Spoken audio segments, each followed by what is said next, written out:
Okay, welcome back to the Are You Strong show. I got a nice local young man who's not really local right now. He's dialing in from Paris, but from Flemington, New Jersey, Hunterdon Central.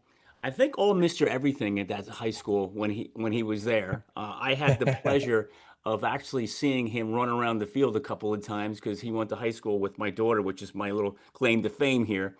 But then he went on to Penn State and had a phenomenal career. And I just found out yesterday that this young guy is ranked ninth all time in tackles at Linebacker U. That is like sick, right? But earned all Big Ten honors, all American honors, then goes on to play in the NFL, with the Raiders and the Lions. And what was really cool that I found out, which I wasn't aware of, is this guy was nominated for NFL Man of the Year. I mean, that is something special. Out of all the guys that are in that league, to just be nominated with that group of guys is incredible. Now he's got his own world going on, own business. He's working in media broadcasting, and going back to his alma mater, talking Penn State pregame, postgame with his buddy Christian Hackenberg, Yes, which sir. which has to be a ton of fun. But welcome to the show, dialing in from Paris, Jason Cabinda. I appreciate you, man. Strong opening. Yeah, I looked you up. I mean, especially on the Penn State website, Jason, there's just like pages and pages of stuff. Is there? Yeah, I don't know if you've looked at it, but they I, go, your entire world is in there, you know? yeah, I might have to go and check it out, see what's Yeah. on there. I, I might it, learn something about myself. yeah, man, it's a lot of stuff. I'm like, what do I put down? But the highlights that I hit, man, are just so impressive, and but I got a bunch of questions to ask you, Jason. But before I do that, just tell the audience a little bit about yourself for those who might not know who you are. Yeah, I mean, just a super hardworking kid from Jersey. Came from an immigrant family. My family immigrated from Cameroon. I always felt like that was the basis of my why for so long, was kind of knowing that, I had this opportunity in America, and how, if I still lived in Cameroon, my family still lived in Cameroon, how, all these opportunities that I've had, I wouldn't have them. And that was always a really big basis in terms of my motivation and my work ethic and things of that nature. Now, obviously, you hit on it that I grew up in Jersey, blue collar town, blue collar programs that I grew up in, whether it's AU basketball or football and Pop Warner and all this stuff. That's the basis of the coaches and the kinds of people I was always around. So I really kind of took a lot of traits from that blue collared mindset for sure. Took it with me to high school. Played offense actually for the most part until kind of like junior-ish slash senior years, when I kind of really started playing defense. I had the athlete label, the athlete curse in recruiting. Schools didn't know what position they were going to put me at. Is he going to be a running back? Is he going to be a linebacker at the next level? I was committed to Syracuse for a period of time, and then I went to the quadruple overtime whiteout against Michigan, and that changed my mind pretty Oh quick yeah. over at Penn State. Man, committed to linebacker U the following Wednesday after that game, and I mean, the rest was history. I went to Penn State with a grinder's mindset. I knew I wanted to play early. I wanted to play my freshman year. I was able to accomplish that. I ended up starting a few games my freshman year, really playing through the rest of the season. They burned my redshirt, I think, game number 4 or 5 when Naeem Warman-White went down. Sophomore year was my first year, in a full-time starting role, playing, middle backer. Naeem goes down with a torn ACL, and I went from Will to Mike and had to really learn the Mike position kind of on the fly, during that season. Junior year really came into my own. I went through some adversity, some injuries, things of that nature. I thought that there was a possibility I'd leave after my junior year, but after the injuries, I didn't feel like the season was a full, I didn't have the full slate of games. So I came back Yeah. my senior year. We finished with a Rose Bowl and Big Ten championship, senior year Fiesta Bowl. I mean, we really put that program back where it's supposed to be. Yeah. After some dark times with, the Sandusky and the Joe Yeah. Pa scandal and all that stuff. So be able to accomplish what we accomplished and what they called the death penalty. Yeah. We had a really, really special group of guys. That 2014 class, Coach Franklin's first class, Yeah. between, myself, Marcus Allen, Saquon Barkley, Mike Gesicki, Chris Godwin, all these guys. Really, really special dudes. So I'm really proud of what we accomplished. That really It means a lot to me. I think Yeah. our group still to this day is super, super close. I mean, one of our guys, Amani's getting married in about a week. We just had a bachelor party a couple weeks ago, and all the guys back together again. We have Cool. things like that each year very often. And, obviously, Ben went on to play in the league. You mentioned it earlier, finished ninth all time in tackles at Penn State. Something that I don't take for granted. When you go into the student bookstore over at Penn State, you can see my name over on the steps, etched Yeah. in at number 9, which is a really special thing, for me. And then, yeah, went to the league. I was undrafted, got hurt going into the combine. It scared some teams. I tore my quad, grade 3 off the bone. Was Ugh. supposed to have surgery my rookie year, decided not to because I had done the same injury 4 years earlier as I was preparing for Penn State, which I Yeah. actually didn't learn until I got an MRI on that injury. So, since I knew that I did the same injury and I knew I recovered and was able to play at Penn State the way I did, I was like, hey, I can do it again. So, Yeah. decided not to get the surgery. Wasn't able to run at the combine, which kind of was a red flag to a lot of teams. I ended up going undrafted. Coach Gruden calls me up draft night at the end of the draft, says, hey, if you go undrafted, we want you, man. And I took that opportunity with the Raiders and really, made something of it. My first few Yeah. years played linebacker.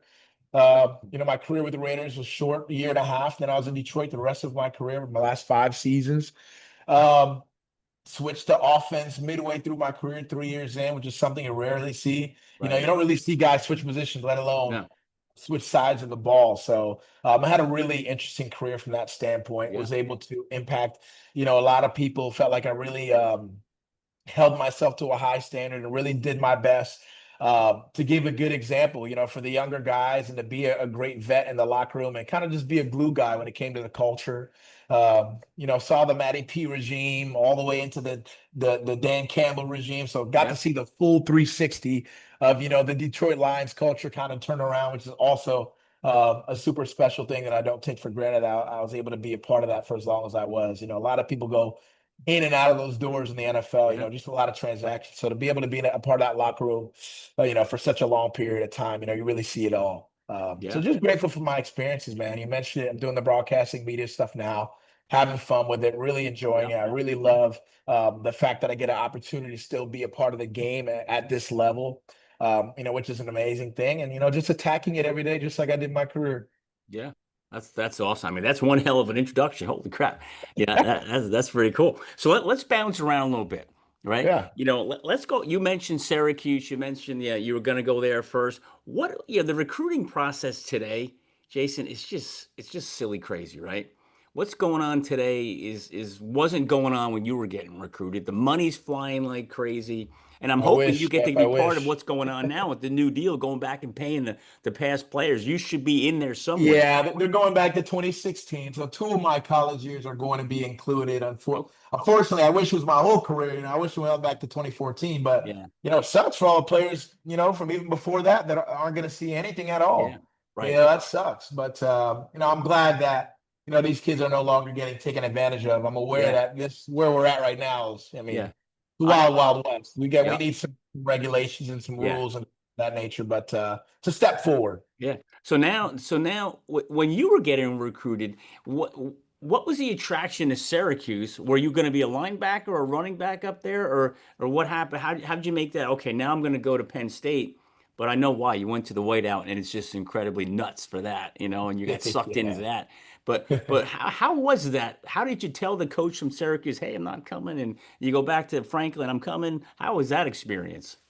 Yeah, honestly, that was probably one of the toughest things for me. I was the type of kid that really didn't want to let anybody down. And I mean, I'm only 17 years old at this time. Yeah. And, I feel like I really handled the recruiting process from a certain degree, kind of on my own slash with my high school coach, because my parents didn't really, they come from Cameroon. They don't really know about Yeah. college recruiting and really American football in general and how you can get a scholarship.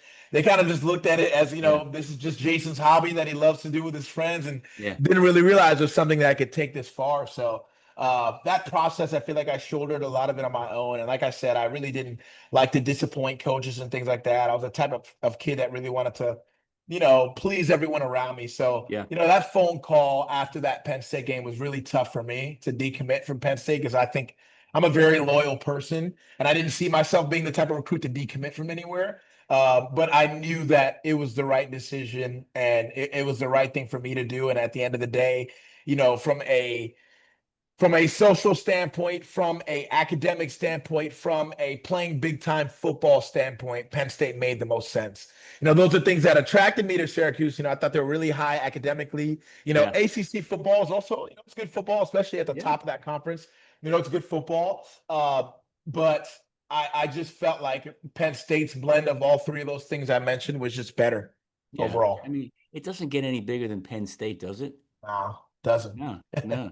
And obviously, at Penn State, I did have the opportunity possibly to play both ways slash kind of feel my way in terms of position, which I also loved. That I Yep. kind of would have had a fluidity to kind of go both ways or see. Yeah. They weren't dead set on me playing linebacker. Yep. Penn State was dead set on me playing linebacker, but the fact that they were LBU and that they really specialize in putting Yeah. linebackers in the NFL, that kind of put me Yeah. over the top in terms of that And conversation. and Saquon came in the same year you did.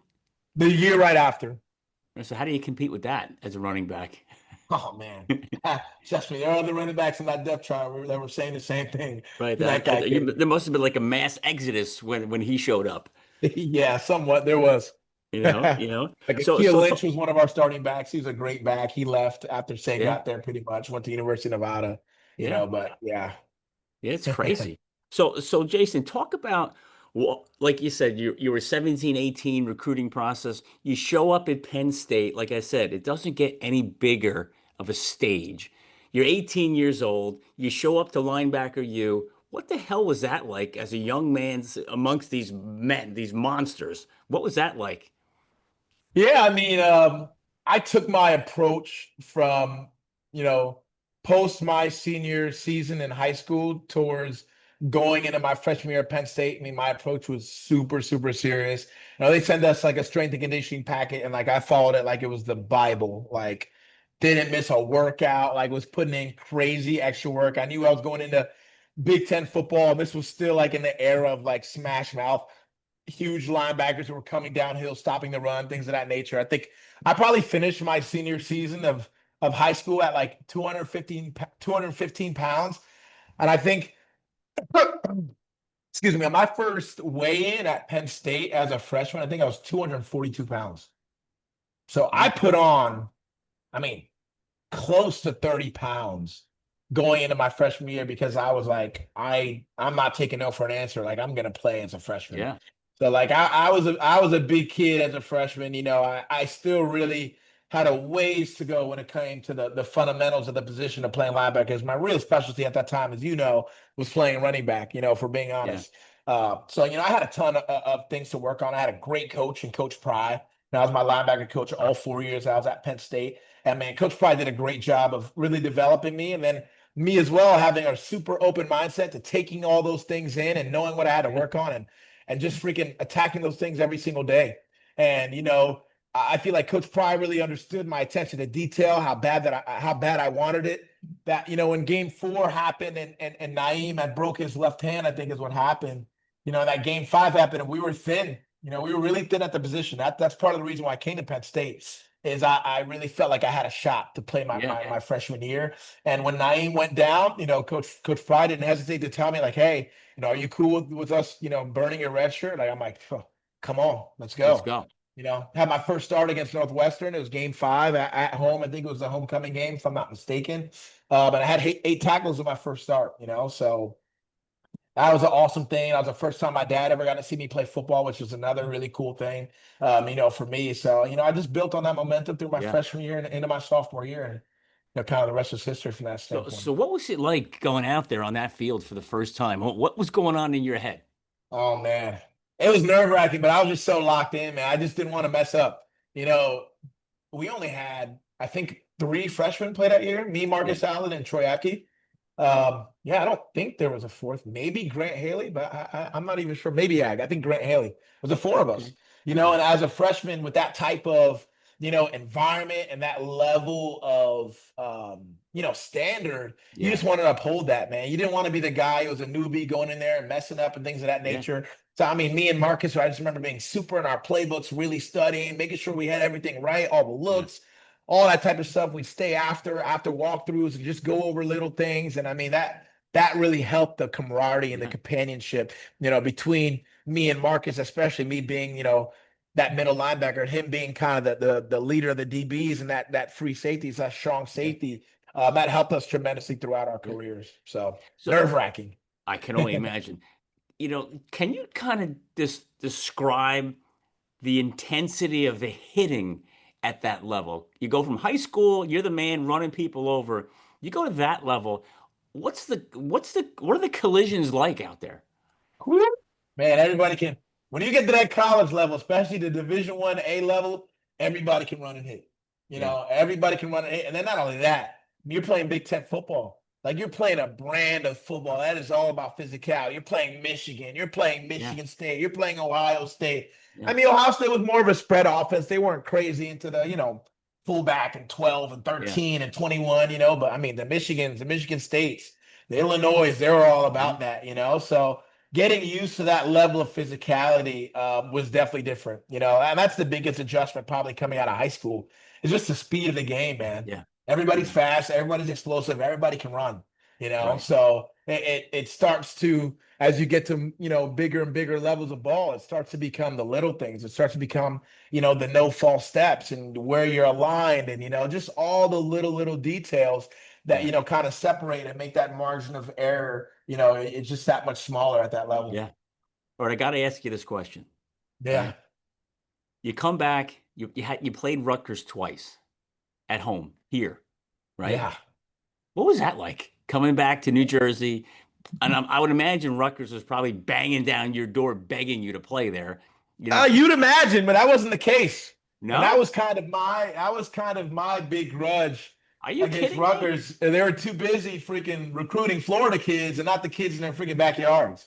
Wow. So that was kind of my thing. I mean, I went for a couple of Rutgers visits. I felt highly ignored, not really, I just didn't feel like anybody really gave a shit Are about you me being kidding there, me? to be completely honest. Yeah, 100%. Like That is 100%. that is They weren't ridiculous. even like my first offer or like, I mean, they were like down the line, And That then is they like finally, I don't think I got a Rutgers offer until like the summer going into my senior year.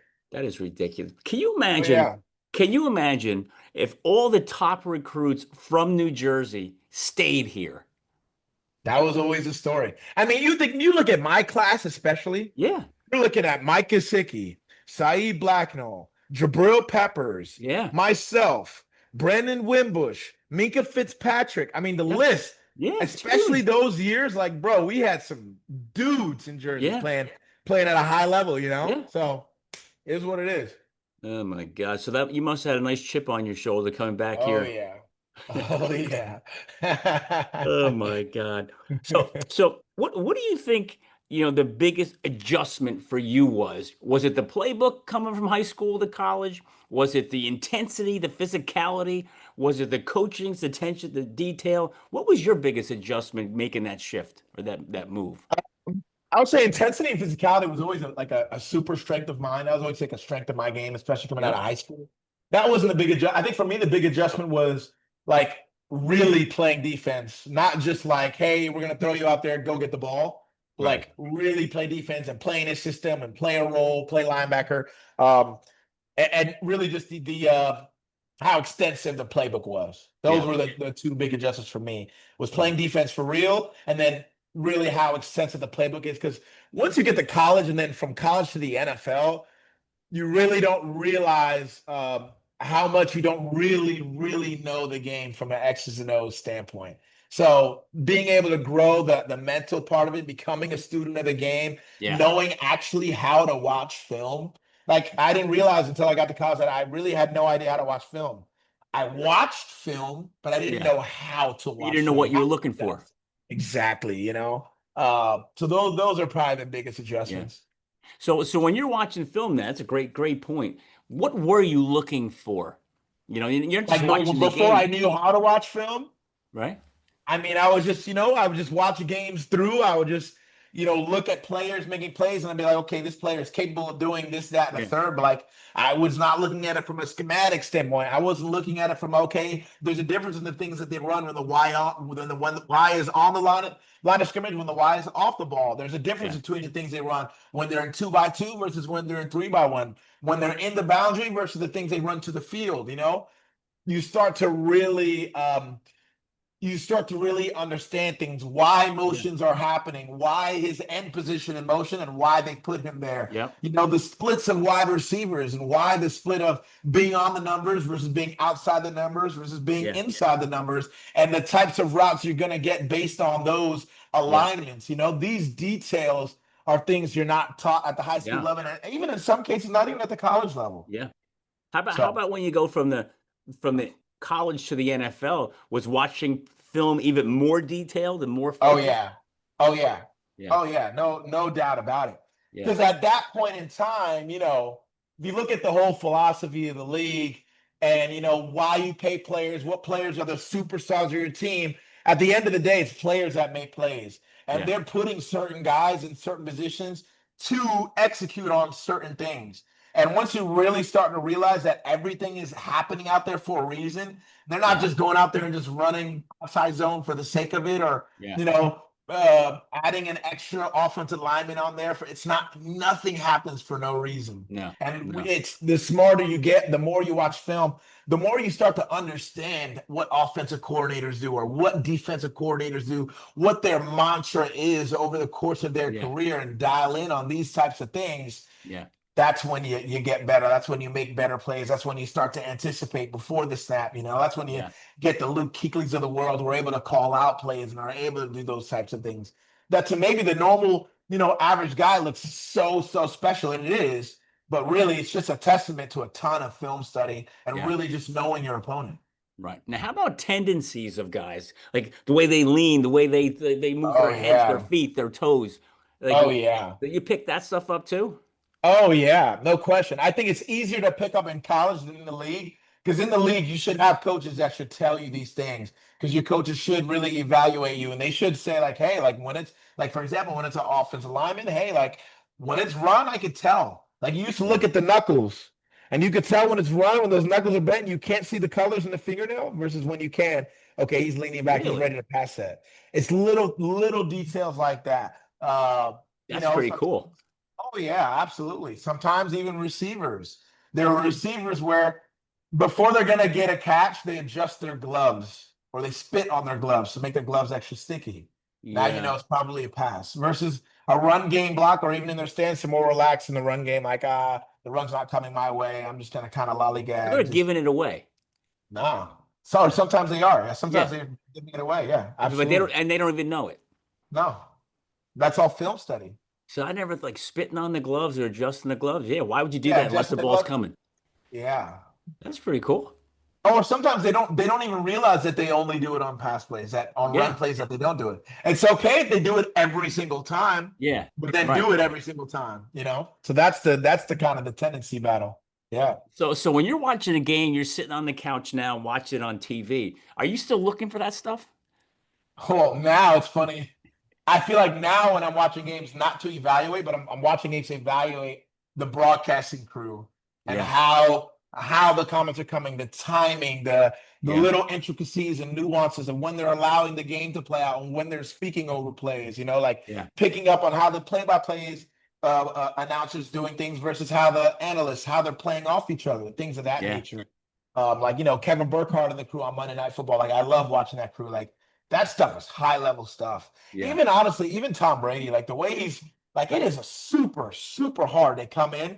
especially on such a big stage of Monday Night Football and do what Yeah. he's doing. Yeah. Like he's really doing it at a high level. I'm sure he has coaches and people around him that have really, sped up Yeah. his and expedited his process to get him where he's at. But man, Yeah. like he's doing a fantastic job. Kevin Burkhardt and those guys, like Yeah. they're outstanding.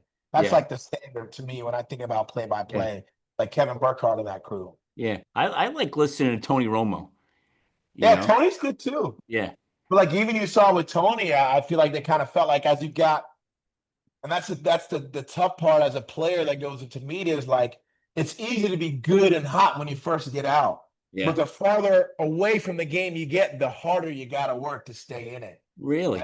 I feel like you could kind of start to see that as Tony Romo's career kind of progressed, which is kind of why you start to see him kind of get demoted across some shows. Yeah. But yeah, I mean, totally, Yeah. absolutely. I mean, it's got to be fun to do that job, Oh yeah, you no know, doubt about it. It is awesome. you know. So talk about your NFL career. We just said, hey, it was a wake up call going to Penn State. Well, now you're going to the best of the best in the world. Like, what's that like walking in there in that locker room day one? You're like, holy crap, look at these guys. Yeah, I mean, I got in. I got in at a time when I got to Oakland, back when the Raiders were still in Oakland, and at that time, Khalil Mack was holding out. And my locker mates were Khalil, who was not there because he's holding out for contract, who actually never ended up showing up because he ends up getting traded to, I think it was Chicago, I Okay. want to say. Yeah, I He think went to so. the Bears and got his big deal. And my other locker mate was Marshawn Lynch. Oh my God. So, I mean, my day one going to locker room was like, whoa, holy crap. Like, Yeah. this is the league for real. You know, one of Yeah. the best defensive players in the league, and then freaking one of the best running backs of all Yeah. time in the league. It's right next to me. So, big wake up call. I think it was tough for me going to the league just because of my path and being undrafted. It took me a while to um, for my confidence to get up to speed. Yeah. I think getting drafted hurt my confidence a lot.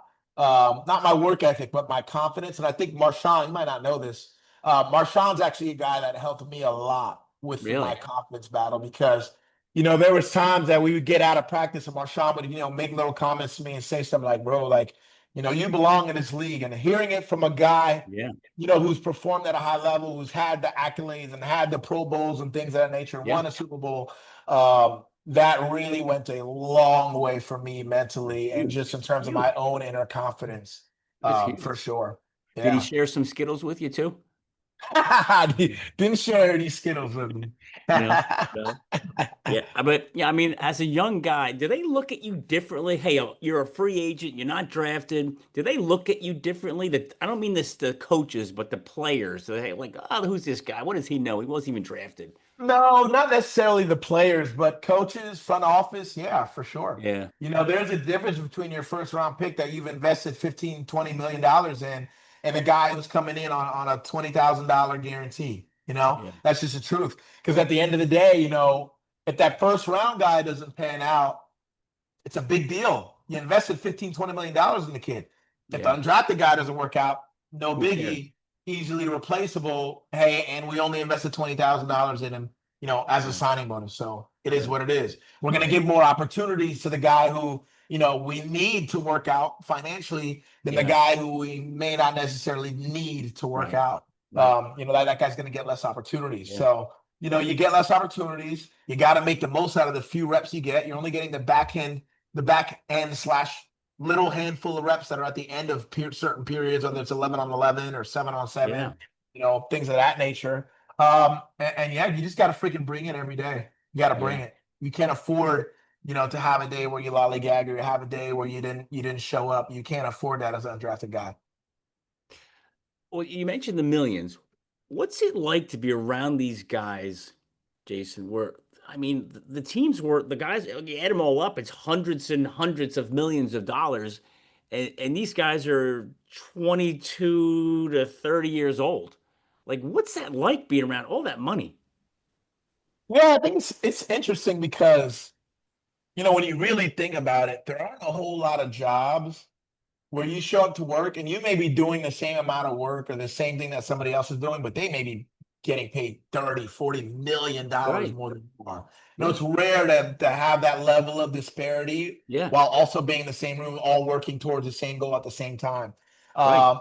I mean, it's interesting. I think, you know, for me, I was never a money crazy guy. I also was never like a crazy high paid guy. I mean, my biggest contract I was making probably $2.5 million a year. So it's not like I was making tens of millions a It's still year a or ton of got money, that though. In type the of real money. scheme of things, it's But still a yeah, ton of no, money. 100%. And I think, you know, to me, I always told guys this, especially younger guys. I think when you get to the league, man, it's the guys who have multiple vices that get themselves in trouble. Yeah. It's okay to have a vice, whether it's whether it's traveling or experiences. Some guys' vices are cars, some it's Yeah. jewelry, some it's real estate, cool. But it's gotta be one, maybe two if you're that paid. But you, Yeah. you can't afford to have two, three, four, five vices and have them all. Yeah. That's what you can't do. And that's kind of what I told guys, because at the end of the day, you're working hard, man. You deserve to spend your money. You deserve Yeah. to reward yourself and things of that Sure. nature. But it's that, and then it's the family sometimes hanging on you, or maybe those friends from home Yeah. that see that you're making money, they're kind of tugging on you. You got Yeah. to learn how to say no early. You Right. just got to. Right. You just got to. Right. And some guys, they don't learn how to say no until they're done playing, and Yeah. they realize those big checks aren't coming in, and they Yeah. literally can't afford to be Right. doing all that they do. Yeah. But man, learn how to say no, Yeah. early and often. Let me tell you, and you're not even gonna know what I'm talking about here until I tell you this guy's name. You did something very simple for somebody that I know. And it was like there was no money involved, no nothing, but the impact it made was ridiculous. You know the name Mike Fenninger, Yeah, of high course. school? Yeah.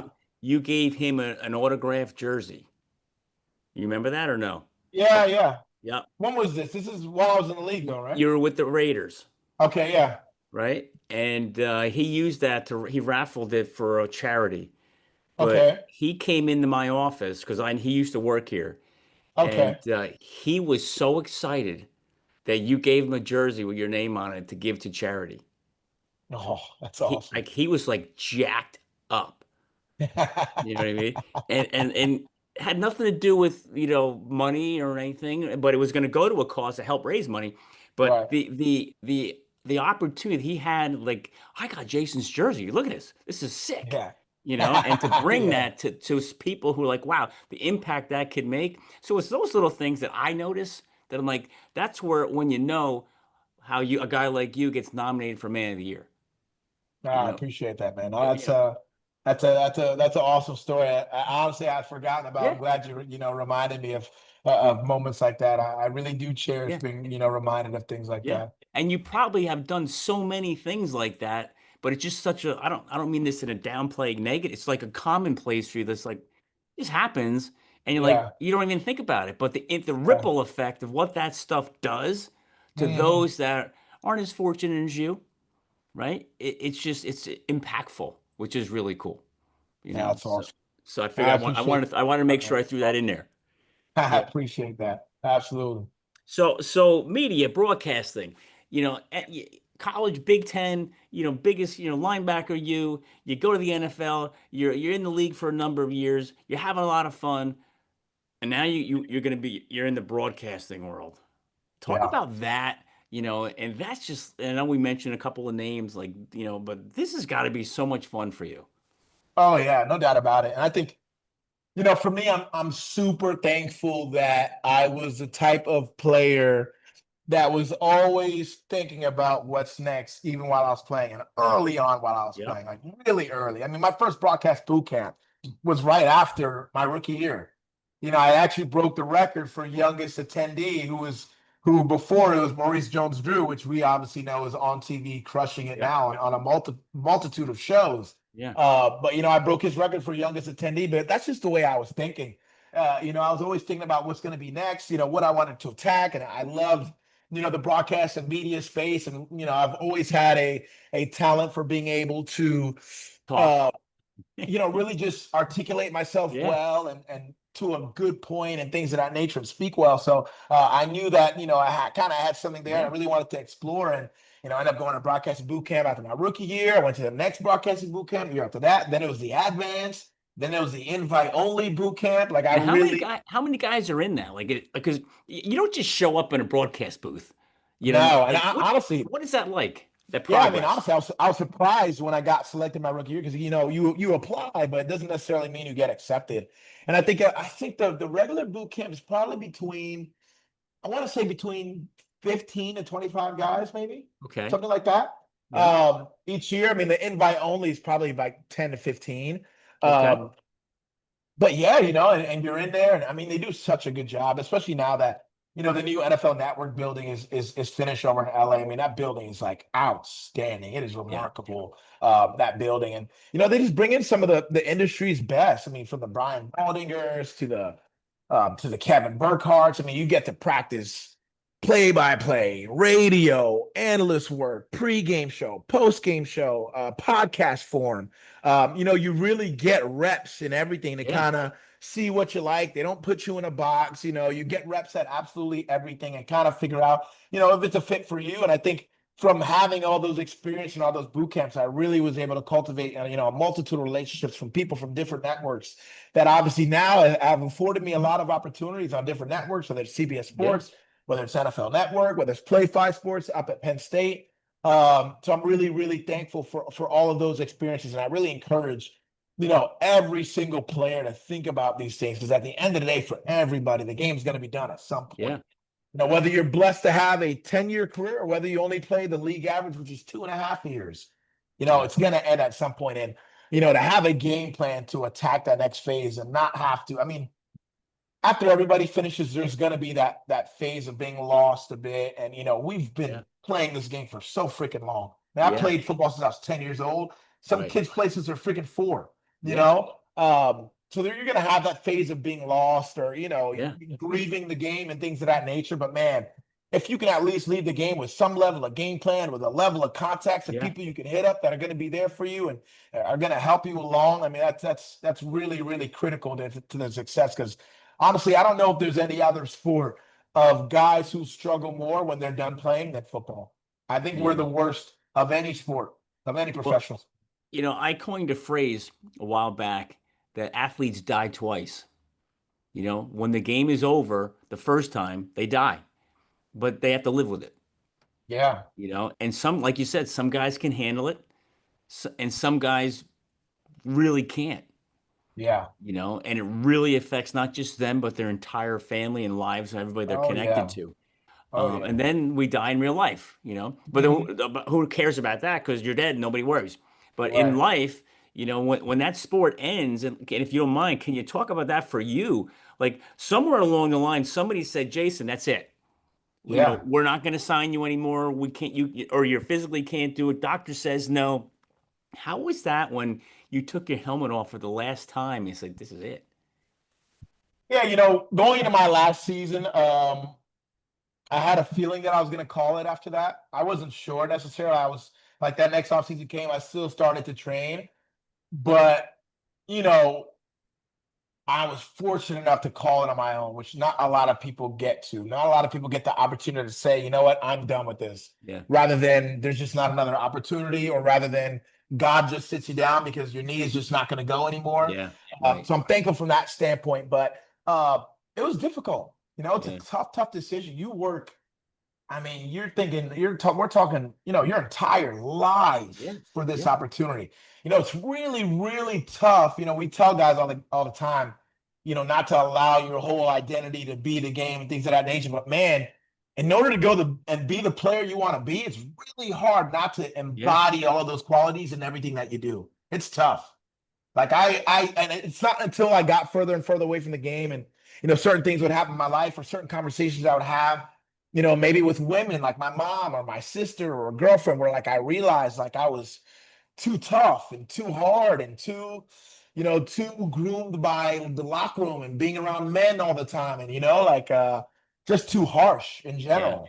Yeah. And that being a kind of a standard and baseline of just where I was from a personality standpoint, Yeah. where I felt like I really toned that down when I had, whether it was charity events or, things of that nature, or when I was out in the community and stuff. But man, Yeah. like, how was I at home? How was I when I was just in my Yeah. normal environment? It was hard for me, and still is to this day, for me to really tone down that dog in me, I like to Yeah. say. Yeah. It's almost like Um, to turn. It's hard to turn it off, yeah, it's right? it's hard, and it's hard not to identify with all of those qualities, because at the end of the day, when you're out there, that's who you got to be. It's a Yeah. dog eat dog world, man, on that Yeah. field. You got to keep Yeah. your freaking head on a swivel. Yeah. So kind of just learning how to ease that down and ease it down in a way where you don't feel like you're being soft, because that's Yeah. in our locker room, in our sport, that's how we look at it. You're Yeah. a pussy. That's how Yeah. we think. So really just dewiring or unwiring all of those Yeah. things. And it's a process, man. And everybody is able to process those things at a different rate. But just having an awareness level to those things, I think Yeah. is super, super important. Yeah.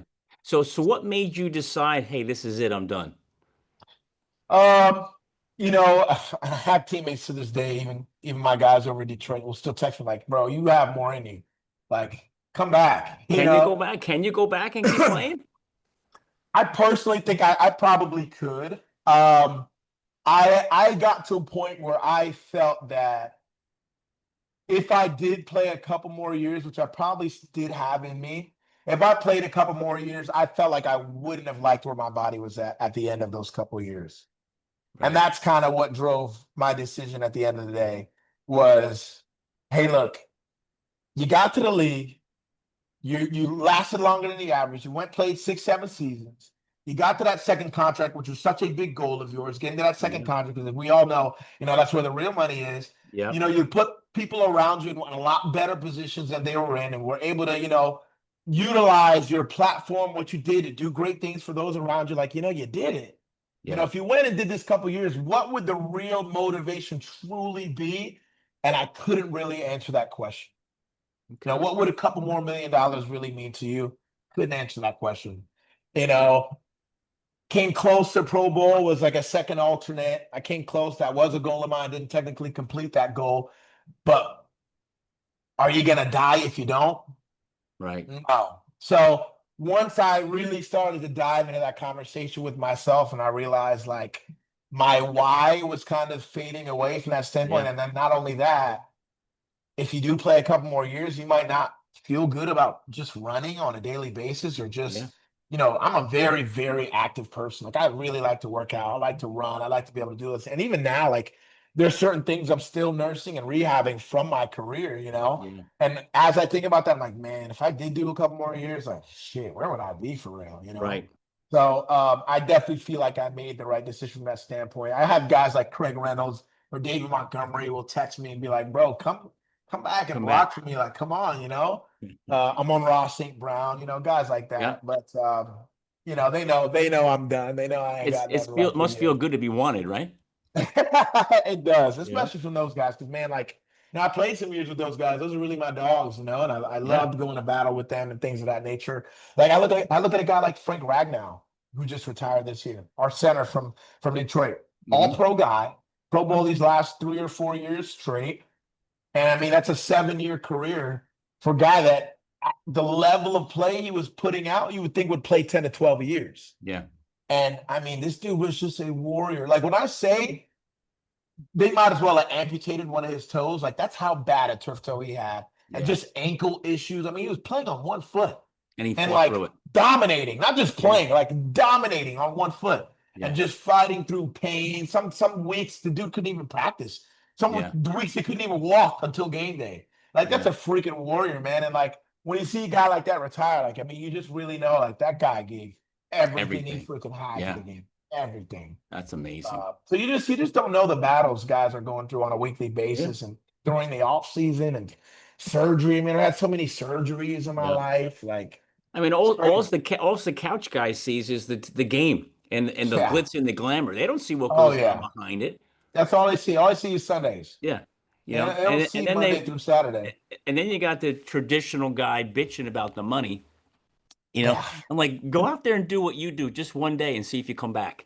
Yeah. You know what I mean? And and the No, it's college, true. I am so happy the college kids are getting paid. I am Me too. ecstatic. You Me know, too. because some of Oh these yeah. kids, man, the schools are making billions. They were making nothing, and some of these guys were walking out of college unable to move. I'm telling you, even at the college level, at That's some what of I these, mean. like, I mean, Yeah, SEC, Big Ten, like, yeah, this is high level ball, man. This is right. high level physical football. Oh Then yeah, you got a guy like me who, I played since my freshman year. I mean, like you said, I was ninth all time in tackles. I don't know how many games I played in over the span of my career at Penn State, but I played in a lot of games. yeah, There are guys who come in and maybe they only play their junior or senior year because it yeah. was their time, because they were waiting behind a Saquon Right. Barkley, whatever the case. Or Like, they're I waiting came behind you. immediately. Yeah. I mean, Yeah, so I'm happy that these guys are, are right. are getting their payday, and the NCAA is no longer Yeah. taking advantage of these guys, and the players finally get to even out this thing, Yeah. Yeah. Now, how about you? Are you mentoring any of these young guys coming out of college, coming out of the league to help them make that transition? Yeah, I have a couple of Penn State baggers that I talk to, Dom DeLuca, Tony Rojas right now, even Kobe King, who just came out and got drafted by Minnesota, he used to holler at me anytime. And those guys know, I show my face, enough at Penn State where these guys know, man, like you can text me. I always leave my number with these guys. I normally try to write it on the board as I'm leaving, the linebacker meeting room. Yeah. These guys are always open to hit me up. And some of them, a lot of these guys are social media guys. They'll hit me up on social media. I always Yeah. try to make more, I come through my messages and I'm available for them because I didn't have that. I didn't Right. have that as a player in college or really even as a player in the league. I didn't have that. So, Yeah. trying to be that guy for the younger guys, I think it's super important for those who want to take advantage of it. Yeah. So what advice can you give to the two young guys, the young guy coming out of high school, showing up to Penn State for day one, and the young guy coming out of Penn State, showing up in the NFL as a undrafted free agent? Okay. I think there's two different messages there. I think for the high school guy, it's man, let go of your ego. Mm, What stars you were in high school, whatever you were ranked, nobody gives a shit. That's just the truth. And from the time you step on campus, the only thing that matters is what you do from the time you step on campus. yeah. Don't think that your resume from high school is going to mean anything to the third year guy who's been putting in freaking work. It ain't going to Yeah. mean out a damn thing. So Mm, leave your ego at the door, man. Check wow, that that's shit. great. That's number one for the high school guy. I think for the guy coming out of college, and you said this is an undrafted guy, um, man, I would say self-belief is going to be your biggest freaking friend. Self-belief, and you got to have a level of conviction of self-belief that is so strong that it don't matter who says no to you. Because I've heard stories. I mean, you look at a guy like Raheem Mostert. Raheem was cut 6 times his rookie year. Raheem Mostert, guy that we see on 49ers dominate, Miami dominate, now is with the Las Vegas Raiders. But this is a dude his rookie year was cut 6 freaking times. Yeah. So, like, man, the NFL, at the end of the day, there's 32 teams, man. All you need is one team, one coach, one guy to freaking like you. Don't let one no discourage you from continuing to do your best, and have the mindset that at the end of the day, my yes is coming. Mm, That's what I would say to that undrafted guy, man. Have a level of conviction, man, that cannot be shaken by any outside level of circumstances. how much speaking do you do a speaking tour at all? I would like to. Just it's so funny. You're not the first person that said that. That I need to be doing some more public speaking Holy engagements. crap, man. When you get rolling, you're intense. You're good. I mean, the stuff that comes out of your mouth is just like it's ingrained in you. It's not like you're thinking about it. You're like, it's just ripping out. It is. I mean, I'm very lucky that I've had a multitude of experiences in life that have really given me a plethora of knowledge on just how things go, man, and how life works. Yeah. I've been the undrafted guy that was at the freaking bottom. I've been the paid guy that got the second year contract. I've been cut. I've been not cut and kept on the team. Like I've just gone through so many things. I played on the offensive side of the ball. I played on the defensive side of the ball. I've been the guy who had to switch positions for the better of the team. I've been the guy where switching positions actually worked out for the better of my career. Yeah. So, it's just really perspective, man. It's Yeah. perspective. It's being able to take negative situations and always be able to find the positive in everything. And that's something that my mom taught me, honestly, early on Yeah. in life. Being able to take negative situations and flip them into positive things, that's a superpower, man. Really, it That's is. awesome. That's awesome. So what's next for you? Well, hopefully, what's next for me is Good Morning Football and NFL Network. Okay. We're working that out. Hopefully, I can get an extended role on that show. I absolutely love the people, the producers, the directors, the talent, everybody there. I mean, it's a high level show. They do a really good job, Yep. and it's a show. And I have a lot of fun there. So hopefully, we'll continue my work there. We'll see if I end up on Penn State doing pregame and post game show again for them for Play Five. So we'll see about that. And I think the biggest thing that's next for me right now is I'm in the middle of creating a documentary right now on our 2016 Penn State season, the year we won the Big Ten championship. Yeah, We're creating a documentary. I'm partnered with Marcus Allen on that. So we're kind of in that's got to the be cool. fundraising. Yeah, oh, absolutely, it's awesome. Now in the fundraising stages with that, we're in the process of hiring a director and kind of getting this thing to the finish line. But we've done a lot of filming. I've Yeah. done a ton of interviews. Working on archival footage from Big Ten Network and things of that nature. But it's called The Turnaround. All right. That's what it's called. So be on the lookout. Hopefully, we'll be able to release this thing post college football season next year. That's kind of the Cool. goal. So probably like, let's say 7 to 9 months from now. And then also, I got a YouTube show, a little bit of individualized content, a YouTube show called The Fairway Huddle, where golf meets the football huddle, man, where I bring in NFL guys. They come in. We do a kind of a 2-man scramble on Pebble Beach on a TrackMan indoor golf at my private indoor golf club, man. We play 9 holes. Whoever Yeah. ends up scoring the lowest at the end of the competition, it's like a competition series game show. Whoever scores the lowest will get $10,000. Half it will go to Really that player's charity of choice. Half cool. it will go in that player's pocket, as well as $2,000 of house money that they're actually allowed to bet against me, even though we're on the same team, on any shot 185 yards in the end must land on the green account. So it's a really fun show, Yeah. really deep, real conversation where we talk about their career, we talk about the adversities of the NFL, really just the stuff that guys don't, normally open up Yeah. about Cool. just the real stuff that happens in the league behind the scenes. Now, are you a good golfer? I'm solid. Yeah. 14 handicap right now, like Wow. 13.8. I think my gin is. How long you been playing? Just a couple of years. It's Okay. about like this like my third year playing. And you're a 14 handicap already. Yeah. Yeah, which means you're bringing it. You're bringing it. Just an athlete, man. So how do you want everybody, I don't care if it's high school, Penn State, NFL, how do you want people to remember you? How do I want people to remember me? Number one, I felt like I was a guy who every single day I gave it everything I had. I think I really truly pride myself on that. And sometimes even in real life, I got to slow myself down because I really only know one speed. So I want to be known for that, for being a guy who really gave it everything he had, and then also being a guy who's willing to pay it forward and did it in a way that was just really respectable and honorable. I don't feel like I ever embarrassed my family's name in any kind of way. I always Mm. felt like I stayed really humble. I never thought I was the shit or thought that, you know, that I knew better than anybody else. I was always open and willing to learn from others, even if they were younger than me. Just being that type of person in general, I feel like has really taken me far. That's awesome. I love what you said, stay humble. You don't find too many guys with your track record staying humble, right? They're Yeah, usually off the rails somewhere somehow. So I commend you on that. I Well, appreciate that, Jason, man. man, we've talked about a ton of stuff, and from high school to college to the NFL to post NFL to all the cool stuff you're doing.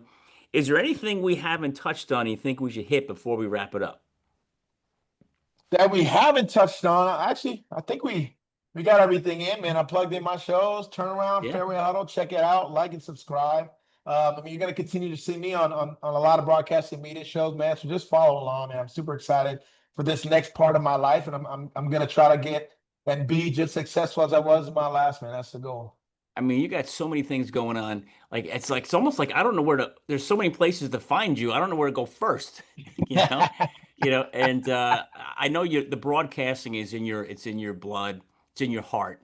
And the NFL Network. That's such a cool organization. For you to be on that is just outstanding. And maybe seeing you in the booth and broadcasting with Penn State. It's just you just must be having so much fun. You know. Yeah, I'm trying to travel as much as I can because now I finally have some free time like I used to. So it's great, man. I Yeah. can't complain. I'm super super blessed. Yeah. I know every single day there's all kinds of things going on in our country and all kinds of things going on to the left and to the right of us that sometimes it's Yeah. hard for us to just remember. Like, man, the fact that we just woke up this morning and God put that air in our lungs, man, it's Yeah. freaking awesome to just be able to have those moments of gratitude and just to be blessed, man. So I can't forget that. That's great perspective, and I just want to say thanks for being on the show. And I can't wait to see you in the booth. No doubt, man. I appreciate you, bro. That was awesome.